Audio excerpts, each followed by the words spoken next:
మా మీద ఎంత ప్రెషర్ పెట్టినా మేము గాంధీ మార్గాన్ని వదలమని చెప్పినటువంటి ఛాన్స్ చెప్పిన యువకులకు జోహారు తెలియజేస్తా ఉన్నా.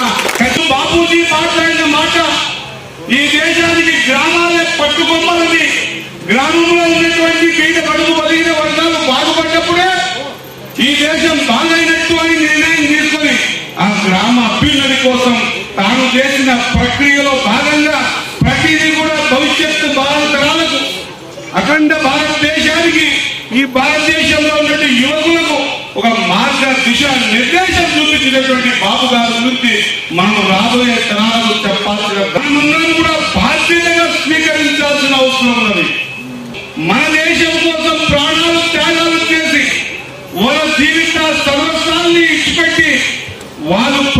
త్యాగాలు చేసి చూపించిన మార్గాన్ని మనం ఎంచుకొని ముందుకు పోకపోతే రాబోయే తరాలు ఖచ్చితంగా ఈ విషయాన్ని విస్మరిస్తాయన్న మాట గుర్తు చేస్తూ,